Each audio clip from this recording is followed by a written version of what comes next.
Centre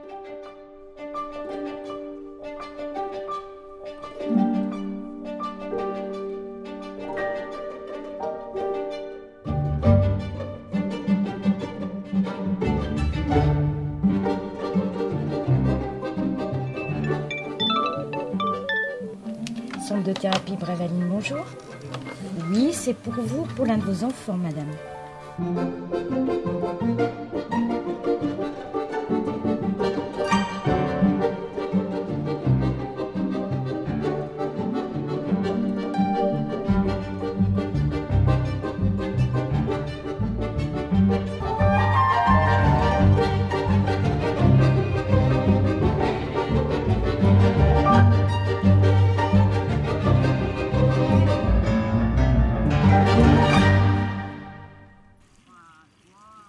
Harcèlement, c'est quand on embête quelqu'un à répétition et que ça atteint la personne et que c'est quelque chose, c'est de la méchanceté gratuite. C'était au début de cette année et donc il y avait cette fille qui s'appelait Nell. Elle a commencé donc, à me demander si ça me dérangeait, si elle me coupait les cheveux, elle me tirait les cheveux dans les couloirs. Elle me critiquait souvent dans les vestiaires un peu partout avec d'autres gens. Ses potes quoi. Il y a le harcèlement dit symbolique par l'éducation nationale, c'est un harcèlement plus de mots, avec des insultes, avec des surnoms méchants, avec des choses qui sont plus de l'ordre de l'exclusion, etc., partielle. Et puis après on a le harcèlement plus physique, donc des brutalités physiques, on a la raquette qui est une forme de harcèlement aussi. Et puis il y a une forme de harcèlement de mon point de vue qui n'est pas définie comme telle par l'institution, mais qui à mon avis génère énormément de souffrance, c'est l'isolement, c'est-à-dire pas forcément un isolement hostile, pas forcément quelque chose d'agressif, mais des enfants qui sont toujours tout seuls, qui sont en effet jamais invités, avec qui on ne joue pas dans la cour. Et ça, c'est extrêmement violent parce qu'on ne peut pas punir toute une cour qui ne joue pas avec un enfant. Ensuite, j'ai perdu toutes mes potes. Donc suite à ça, ma mère, surtout ma mère, a fait un mot à la principale, d'abord. Et donc elle lui a dit pour prendre rendez-vous. Finalement, ça a été fait avec la CPE. C'est très dur d'avoir des chiffres clairs là-dessus, puisque en fait, ce qui se passe, c'est que si on regarde les enquêtes de victimation, on pourrait croire qu'il y a plus de harcèlement en primaire qu'en collège. Lorsque je racontais la répétition et les propos et les gestes, tirage de cheveux, poussée, les insultes, etc., sur le physique de Chloé, etc., que Chloé avait mal au ventre, etc. Et la réponse de la CPE a été de me dire pourquoi est-ce qu'elle n'est pas venue me voir. Ce à quoi j'ai répondu, vu l'attitude des professeurs qui restent passifs, je pense que Chloé n'a pas vraiment confiance dans les adultes du collège. Et je lui ai dit c'est déjà pas mal qu'elle m'en parle à moi. Or, nous, de notre expérience, on voit bien que là où c'est le plus difficile, c'est au collège. Mais ce qui se passe, c'est qu'au collège, les collégiens se taisent. Alors qu'en primaire, les enfants parlent parce qu'ils ont encore confiance dans l'adulte. La CPE m'a dit « Madame, le harcèlement n'existe pas dans notre établissement ». Ce à quoi j'ai répondu d'une façon extrêmement froide et ironique. « Eh bien, vous êtes le seul établissement de France où le harcèlement n'existe pas. Je vous félicite, madame ». Voilà, et après cet appel et tout, son histoire, il y a Yanis qui m'a traité de poucave. Donc après le soir, il y avait mon père qui est venu. La CPE a commencé à parler de Nell qui lui a dit qu'elle s'était excusée, etc., que ça s'était arrangé. Et après j'ai dit moi que Yanis avait commencé à me traiter de poucave. Elle a commencé à le noter, elle a dit demain je le convoquerai dans mon bureau demain matin et ce sera réglé. Voilà, donc après mon père et moi on est partis, etc. Tout va bien. Voilà. Sauf que le lendemain matin, qu'est-ce que fait la CPE ? Elle fait une descente en public. Devant, toute la classe était au courant, etc. Alors qu'elle était supposée le faire dans son bureau, ce que j'ai moyennement apprécié. J'avais justement expressément demandé à la CPE de ne pas intervenir de façon publique, de gérer ça de façon privée. Or, elle a fait une intervention publique qui a beaucoup nui à Chloé puisqu'elle a été mise de côté par rapport à la classe. Donc moi j'ai le sentiment que entre la 6e Et la troisième, c'est quand même la zone la plus violente en termes d'intensité et à mon avis de quantité aussi, mais c'est extrêmement dur à prouver en fait. Bien sûr, c'est évident que les enfants ont besoin de savoir se défendre. Je vais vous en parler ce soir. Notre spécificité, on va dire en Europe, c'est que nous travaillons uniquement avec les enfants harcelés. Donc l'enfant qui souffre de la situation. Nous sommes les seuls parce que d'une façon générale, vous le vivez au quotidien plus que tout le monde, on a plutôt tendance à travailler avec les enfants harceleurs. C'est-à-dire qu'on va leur faire la morale, leur dire que c'est pas bien, leur dire qu'il faut arrêter, leur dire que ça a des conséquences aussi bien au niveau psychologique, moral que pénal, avec des résultats assez mauvais puisque d'une façon générale, le harcèlement en France ne baisse pas. Et donc nous, en fait, on travaille vraiment avec les enfants harcelés pour les aider à se faire respecter. Bonjour. Avec qui avez-vous rendez-vous? Alors, je vous en prie, vous poussez la porte après déclic et vous installez en salle d'attente, première porte sur votre droite.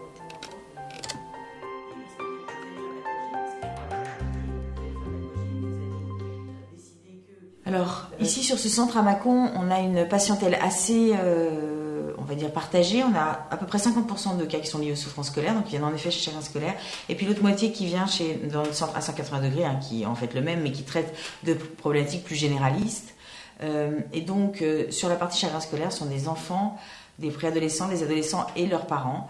Ça peut être également des enseignants, ça peut être également des équipes éducatives. Donc, toutes les personnes qui, d'une certaine manière, à un moment donné, sont confrontées à des souffrances relationnelles en milieu scolaire.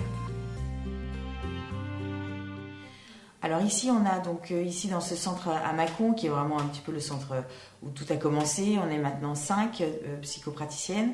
On n'est que des femmes pour l'instant, parce qu'on n'a trouvé aucun homme à la hauteur de ce métier difficile. Non, je plaisante, c'est pas vrai. Donc en tout cas, on est plutôt que des femmes. Alors c'est Aline qui est sans doute la meilleure assistante de l'univers à peu près environ, qui donc s'occupe de tous les agendas, sachant qu'il y en a de plus en plus, qui s'occupe également d'organiser toutes les conférences, toutes les formations, qui répond aux patients avec une gentillesse et une patience absolument infinie. Et les jours où ça sonne plus que d'autres, le lundi, mercredi et vendredi ça sonne. Puis c'est par vague, parfois je peux faire 3 appels d'un coup et puis après ça se calme. Puis heureusement parce que j'ai d'autres choses aussi.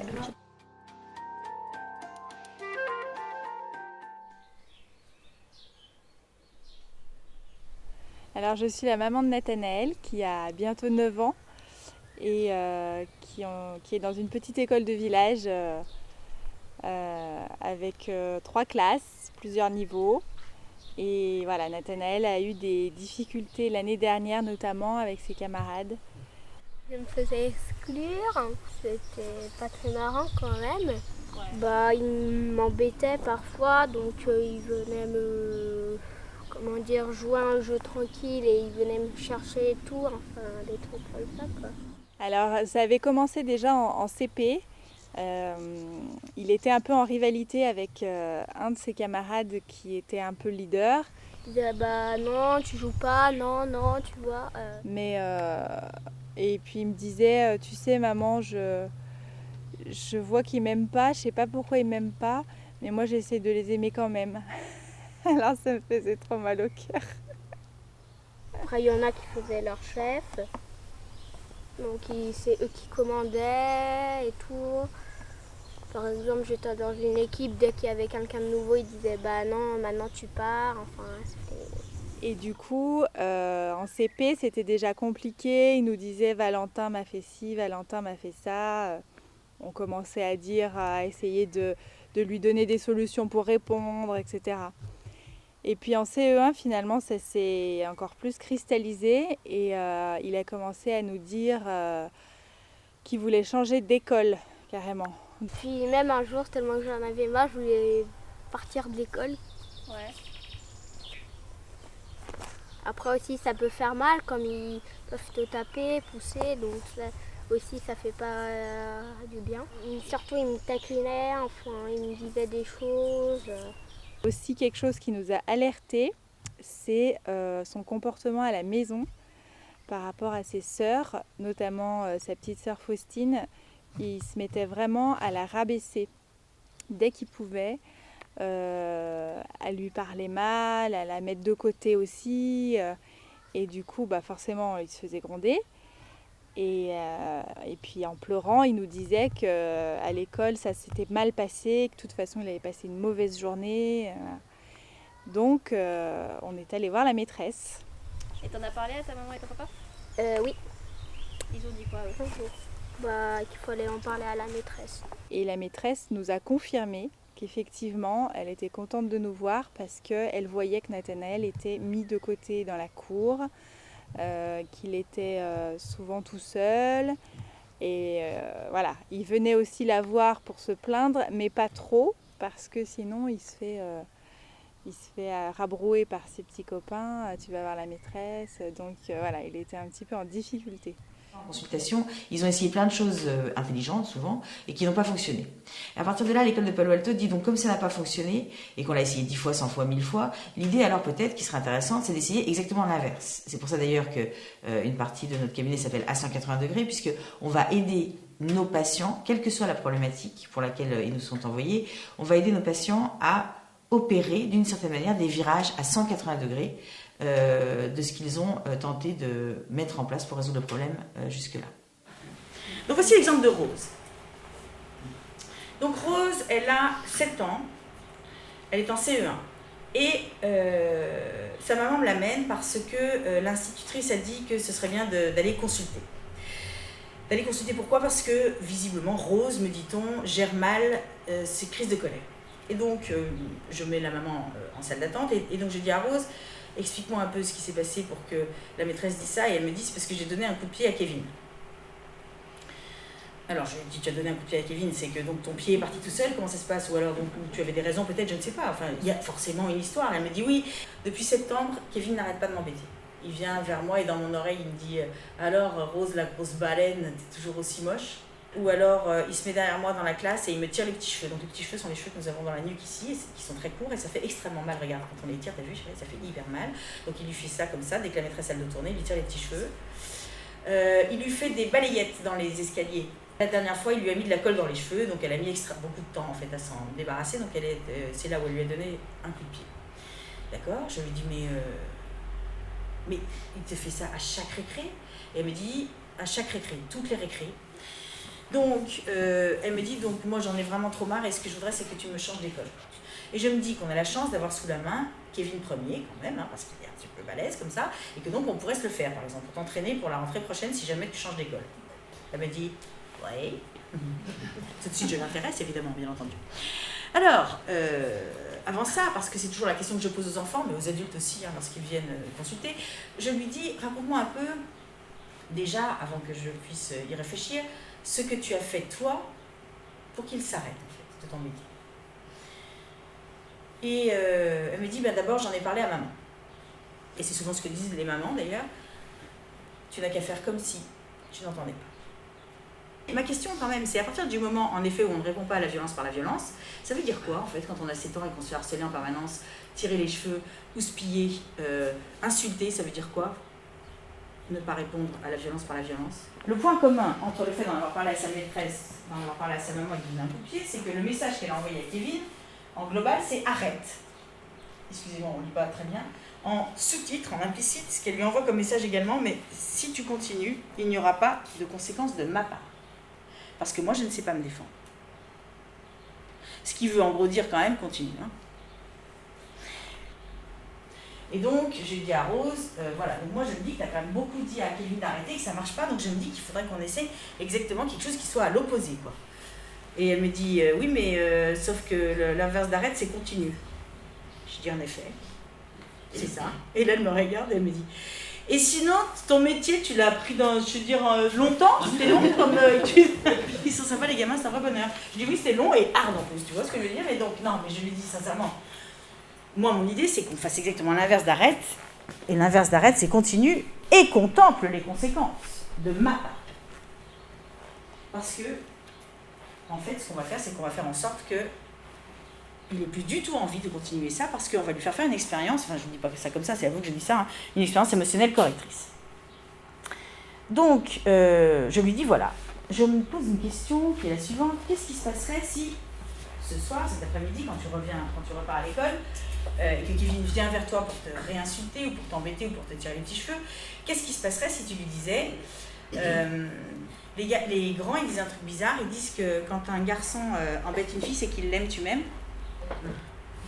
Donc, dans ma tête, je me dis que si jamais Kevin pense que la prochaine fois qu'il t'embête, tout le monde va penser que c'est parce qu'il t'aime, il va arrêter. T'es d'accord? Elle me dit, ah ouais.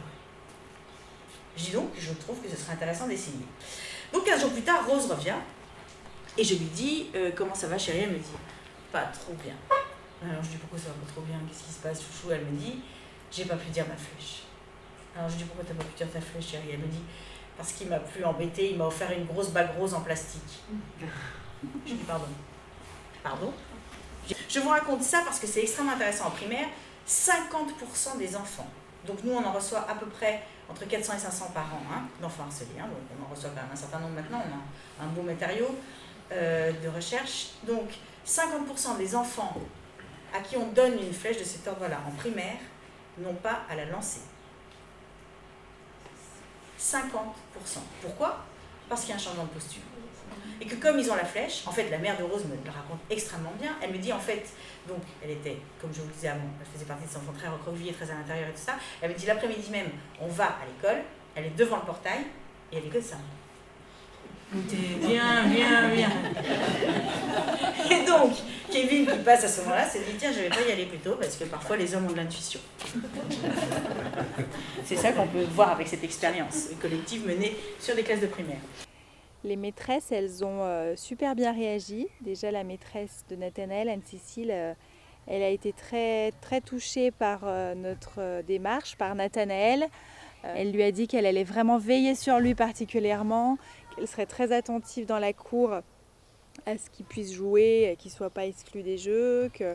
Parfois, on faisait des conseils, mais avec la classe du haut et la classe du bas. Ouais. Et on parlait des problèmes qu'il y avait dans l'école.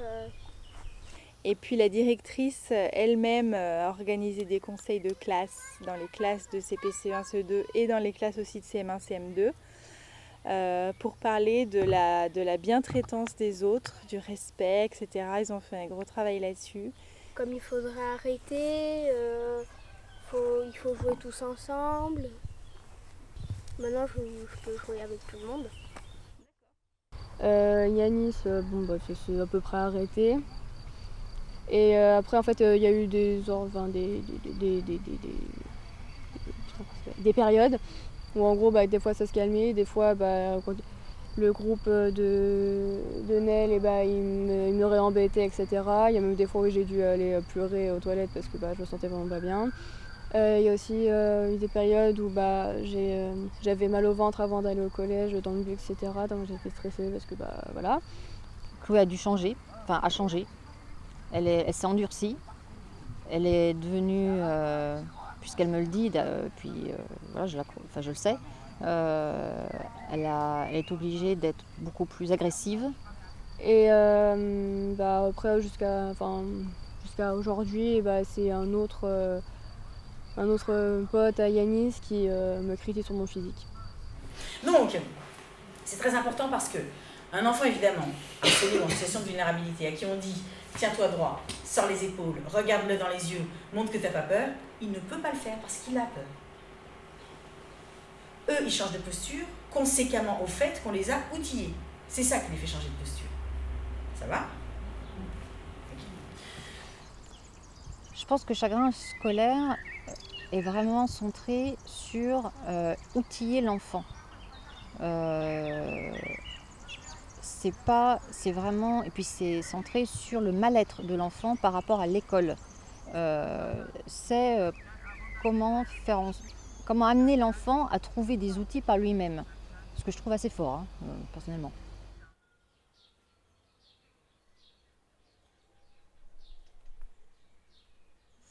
Ah oui, sans hésitation. Parce que c'est quand même très déstabilisant pour les parents aussi de savoir comment vraiment aider son enfant. Pas qu'il garde un trop mauvais souvenir de l'école, qu'il se construise mal par rapport à ça. Donc certainement, je serais allée prendre des outils, une aide et même lui qui voit d'autres professionnels avec une autre approche pour l'aider à réagir face aux autres, j'aurais beaucoup apprécié. Oui. Pourquoi? Justement pour être conseillé, pour pouvoir en parler, pour avoir en face quelqu'un qui n'était pas de l'éducation nationale, qui n'avait donc pas de parti pris en tant que tel. Je pense qu'ils m'auraient emmenée, forcément, puis forcément j'aurais accepté parce que je vais pas... C'est pour m'aider, donc ça va pas me faire du mal, donc forcément je vais y aller, enfin voilà, ça semble assez logique.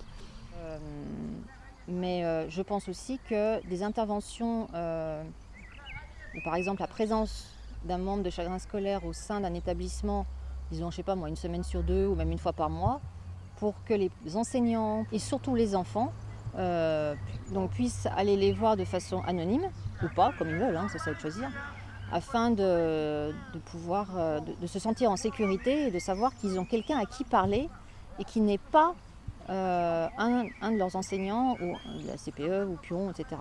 Voilà. Et ça fait 1 an qu'on travaille dans une école primaire qui nous a appelés pour qu'on les aide à apaiser le climat entre enfants, sachant qu'il n'était pas du tout mauvais, mais je veux dire, ils se disaient tiens, comment l'optimiser.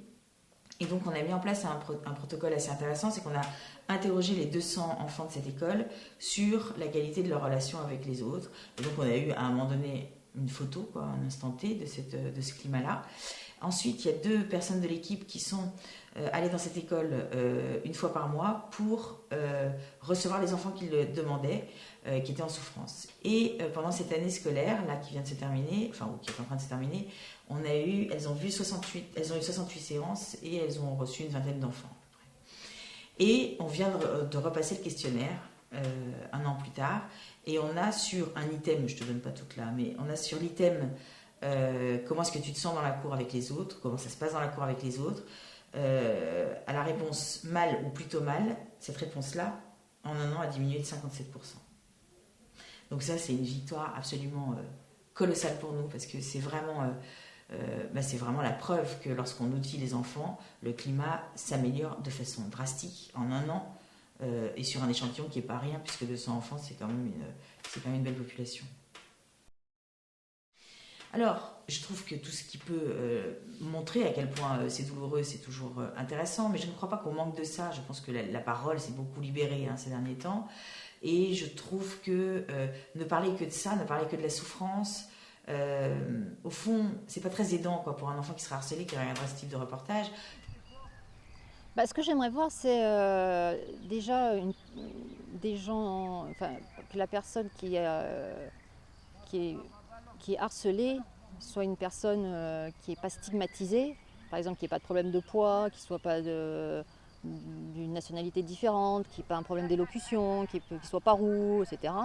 Ce que j'aimerais voir, c'est le corps enseignant qui agit, ce qui est mis en place justement par le corps enseignant à l'aide peut-être des personnes extérieures, plutôt que des spots publicitaires entre guillemets qui se fixent sur la personne stigmatisée et qui n'offrent aucune solution en plus. C'est ça le pire, il n'y a aucune solution de proposer.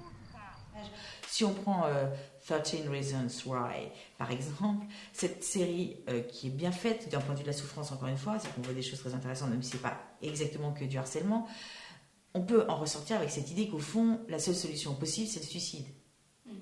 De la même façon, c'est tout à fait désolant, mais quand on regarde le film, donc Marion 13 ans pour toujours, c'est pareil. C'est-à-dire qu'en fait, on se dit, cet enfant n'a trouvé aucune solution nulle part.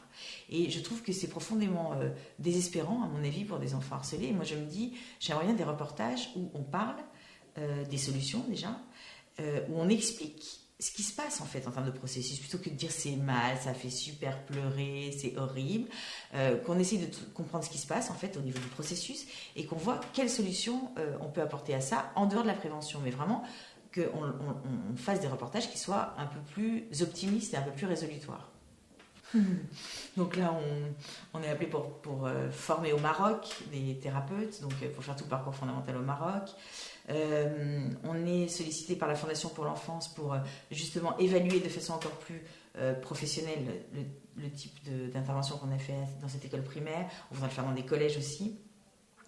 Le DU recommence l'an prochain puisqu'on a eu 45 demandes pour 20 inscrits, donc c'est un DU qui commence à vraiment être connu un peu en France. Et puis j'ai 2 livres là qu'il faut que je commence. Parce qu'il y en a un qu'il faut que je rende en octobre et j'ai pas encore écrit un seul mot. Donc voilà. Donc j'ai pas mal de boulot. D'accord. Tu veux rajouter autre chose? Non. Tu veux faire coucou à la caméra? Je préfère manger une glace. Tu veux faire manger une glace? Oui. Bah va manger ta glace. C'est Quoi? fini. Va manger la glace, c'est fini. Oh, cool.